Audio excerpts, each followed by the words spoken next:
Study 24 Udaipur में आप सभी का स्वागत है। आज की क्लास में हम इकोनॉमिक्स के कुछ एमसीक्यूज हैं जो सारे जो इकोनॉमिक्स के एग्जाम होते हैं उनके लिए बहुत ही उपयोगी हैं। तो चलिए स्टार्ट करते हैं। सबसे पहला जो आज का हमारा प्रश्न वो है एकाधिकृत प्रतियोगिता।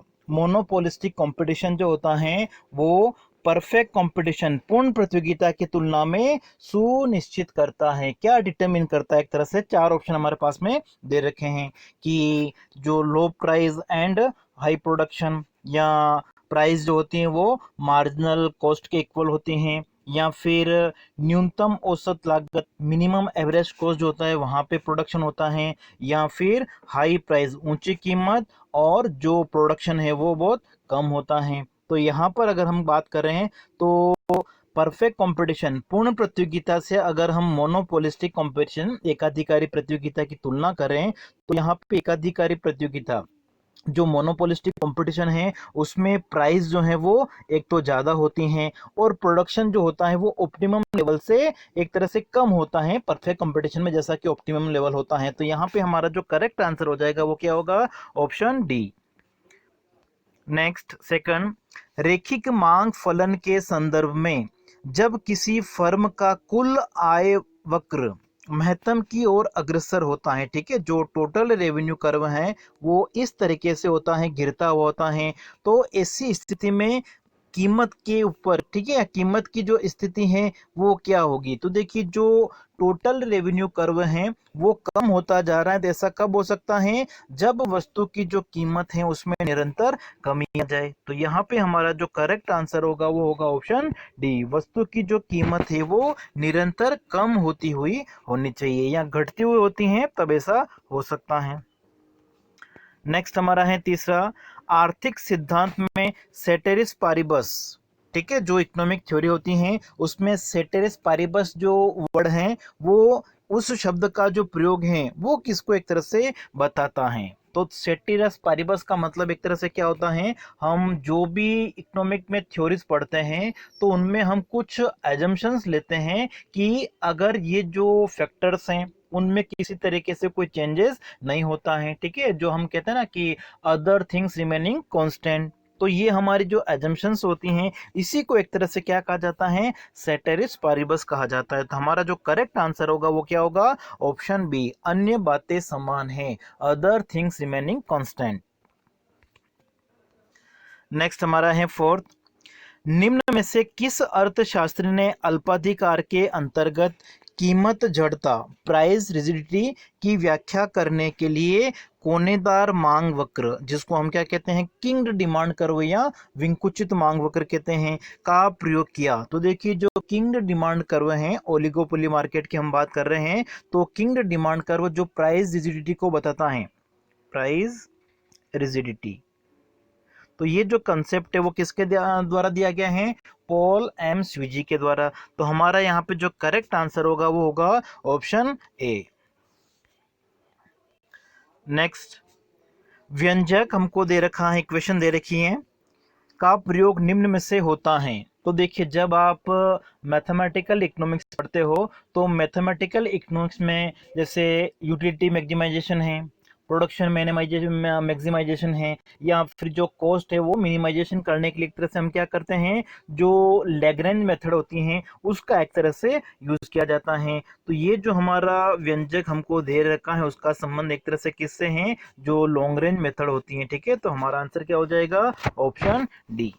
नेक्स्ट हमारा है सिक्स्थ, फर्म के अधिकतम लाभ का निर्धारक है, किसी फर्म का जो प्रॉफिट है वो मैक्सिमाइज कहाँ पे होगा? तो प्रॉफिट मैक्सिमाइज के लिए क्या कंडीशन है कि जो प्रॉफिट मैक्सिमाइजेशन के लिए हम एक तो क्या देखते हैं कि फर्म की जो एवरेज कॉस्ट है एंड साथ साथ में उसकी जो प्राइस है वो कितनी है, इसके ऊपर डिपेंड करता है। प्राइस ज़्यादा है और एवरेज कॉस्ट कम है, एक तरह से तो क्या होगा, फर्म को जो लाभ हो रहा है, प्रॉफिट हो रहा है वो ज़्यादा होता है। तो फर्म के अधिकतम लाभ के जो निर्धारक है वो कौन है? Option C, average cost and price.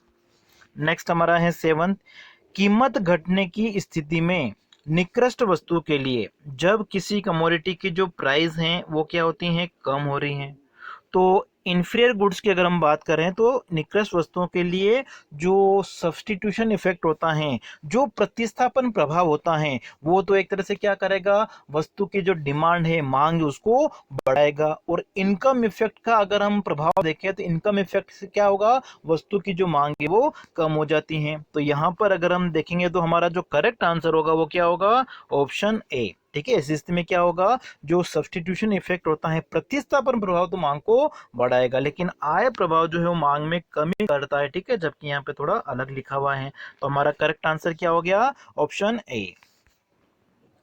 Next, अन्य बातें समान रहने पर वितरण के सीमांत उत्पादकता सिद्धांत के अनुसार रोजगार बढ़ाने के लिए हमें, ठीक है, अदर थिंग्स रिमेनिंग कांस्टेंट, तो जो हमारा डिस्ट्रीब्यूशन की थ्योरी है, मार्जिनल प्रोडक्टिविटी थ्योरी, उसके अनुसार अगर हम देखें तो अगर अर्थव्यवस्था में एम्प्लॉयमेंट को बढ़ाना है तो एम्प्लॉयमेंट बढ़ाने के लिए क्या जरूरी है, जो मार्जिनल प्रोडक्टिविटी ऑफ लेबर है, श्रम की जो सीमांत उत्पादकता है, उसको एक तरह से क्या करना पड़ेगा, बढ़ाना पड़ेगा। तो करेक्ट आंसर क्या हो गया, ऑप्शन सी। नेक्स्ट, एक अर्थव्यवस्था में एक वर्ष में बाजार मूल्य पर राष्ट्रीय आय समान होती हैं।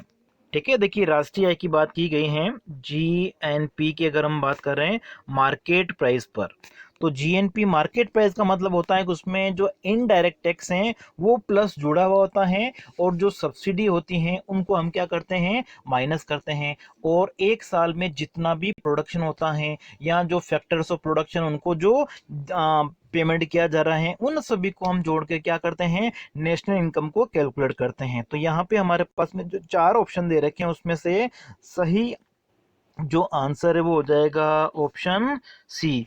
सभी साधनों के भुगतान को हम क्या करेंगे, जोड़ लेंगे, जैसे कि भूमि, श्रम, साहस, इन सभी साधनों को जो भुगतान किया गया उनको जोड़कर हम क्या करते हैं, उसमें जो इनडायरेक्ट टैक्स है, अप्रत्यक्ष कर को जोड़ लेंगे, और जो सब्सिडी है, उपादान है, उसकी राशि को हम क्या करते हैं, घटा देंगे। तो हमारे पास में क्या आ जाएगा, जीएनपी एट मार्केट प्राइस आ जाएगा। नेक्स्ट हमारा है, नीचे दिए गए आरेख में उपभोग फलन दर्शाया गया है, इसके लिए एक क्या सत्य है। तो फर्स्ट हमको दे रखा है कि सीमांत उपभोग प्रवृत्ति जो है वो स्थिर है। तो देखिए जब हमारा जो वक्र है, ठीक है, उपभोग फलन अगर इस आकार का होता है तो इस स्थिति में सीमांत उपभोग प्रवृत्ति स्थिर होती है, लेकिन यहाँ पर इस आकार का नहीं है, जिसका मतलब सीमांत उपभोग प्रवृत्ति स्थिर नहीं है। औसत उपभोग प्रवृत्ति भी ऐसी स्थिति में स्थिर नहीं हो सकती, वक्र का ये वक्र के रूप में, सीधी रेखा के रूप में नहीं, इसलिए फिर प्रत्येक बिंदु पर औसत उपभोग प्रवृत्ति APC जो है वो सीमांत उपभोग प्रवृत्ति से कम है। और लास्ट ऑप्शन हमको दे रखा है कि प्रत्येक बिंदु पर औसत उपभोग प्रवृत्ति APC जो वो है सीमांत उपभोग प्रवृत्ति से ज्यादा है। तो यहाँ पे जो हमारा करेक्ट आंसर हो जाएगा वो क्या होगा, ऑप्शन डी, कि जब वक्र का आकार हमारा इस तरीके से, इसका मतलब क्या हो गया कि जो सीमांत उपभोग प्रवृत्ति मतलब आय में वृद्धि के साथ साथ में उपभोग में जो वृद्धि हो रही है वो कम हो रही है, और इसी वजह से सीमांत उपभोग प्रवृत्ति जो है वो क्या है, कम है, किसकी तुलना में, औसत उपभोग प्रवृत्ति की तुलना में। तो आज की क्लास में हम इतना ही, नेक्स्ट क्लास में आगे हम और भी कुछ MCQs हैं उनको देखेंगे।